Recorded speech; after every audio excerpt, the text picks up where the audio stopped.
Hello বন্ধুরা, কেমন আছেন সবাই? নিশ্চয়ই ভালো আছেন। আমি চলে আসলাম আমার চ্যানেল দীপাস কুকিংয়ের আরেকটা নতুন ভিডিও নিয়ে। আপনারা যারা চ্যানেলে আমার রান্নাটা দেখছেন তাদের কাছে অনুরোধ থাকবে চ্যানেলটা সাবস্ক্রাইব করে দিয়ে সাথে থাকার, বেল আইকনটা প্রেস করে দিবেন যাতে আমি কোনো ভিডিও আপলোড করলে আপনারা সাথে সাথে নোটিফিকেশানটা পেয়ে যান। যারা পেজ থেকে দেখবেন বা ইনস্টাগ্রাম থেকে দেখবেন তাদের কাছে অনুরোধ থাকবে পেজটা ফলো করে দেবার, ভালো লাগলে লাইক কমেন্ট শেয়ার করবেন ফ্রেন্ডস অ্যান্ড ফ্যামিলিদের সাথে। আর ভিডিওটা শেষ পর্যন্ত দেখার অনুরোধ রইল। আপনারা যারা প্রতিদিন আমার ভিডিওগুলো দেখেন এবং আপনাদের মূল্যবান মতামত দিয়ে আমার সাথেই থাকেন এবং আমাকে সমৃদ্ধ করেন, তাদের কাছে অনেক অনেক কৃতজ্ঞতা এবং অসংখ্য অসংখ্য ধন্যবাদ এবং অকৃত্রিম ভালোবাসা। সবাই সাথেই থাকবেন। চলুন দেখে নিই কী কী লাগছে আজকে রান্না করতে আর কি রান্না করছি আজকে। নিয়েছি একদম সদ্য বাজার থেকে কেটে আনা একদম জ্যান্ত একটা মাছ, সে কাতলা মাছের পেটিগুলো নিয়েছি। আজকে আমি খুব শর্টকাট একটা রেসিপি আপনাদের সাথে শেয়ার করব এবং এত মজার, আর ওই এক পিস মাছ দিয়ে আপনি পুরো ভাত খেয়ে শেষ করতে পারবেন, এত মজার একটা রেসিপি। মাছটা প্রথমে ধুয়ে বেছে হলুদ লবণ দিয়ে মেখে রেখেছিলাম আধা ঘন্টা আগে।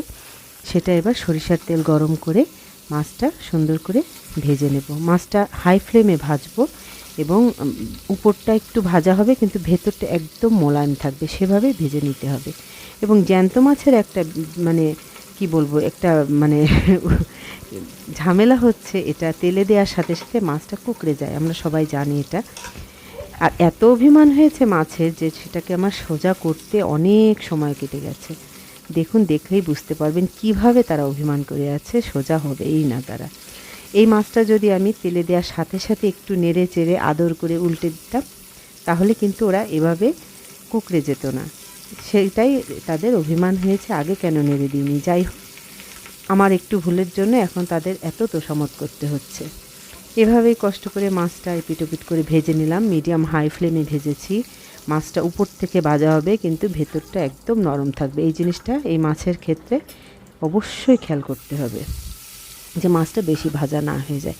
দেখুন, এবার যে মাছটা দিয়েছি, অভিমান করার আগেই মাছটা আমি উল্টে পাল্টে দিয়েছি যাতে মাছটা কুঁকড়ে না যায়, এবং এনারা সোজাই আছেন, এনারা কিন্তু আর অভিমান করেননি।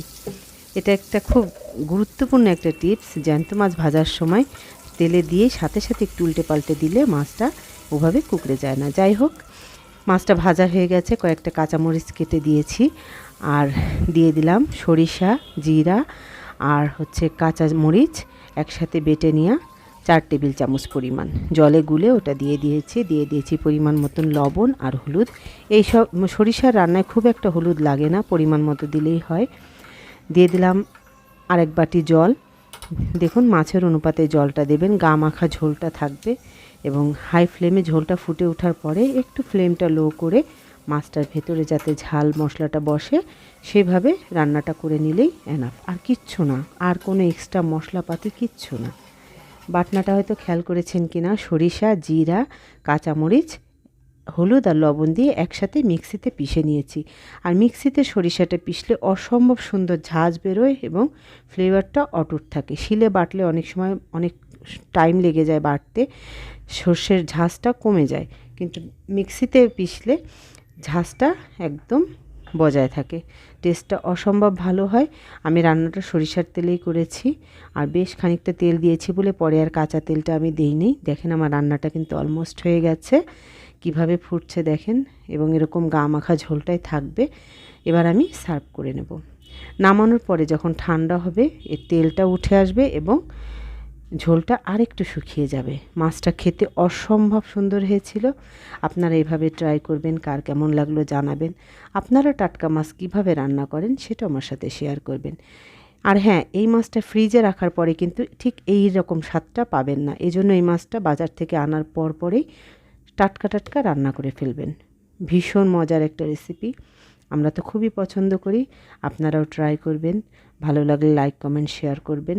সবাইকে অসংখ্য অসংখ্য ধন্যবাদ। আজকের ভিডিও এই পর্যন্তই। ভালো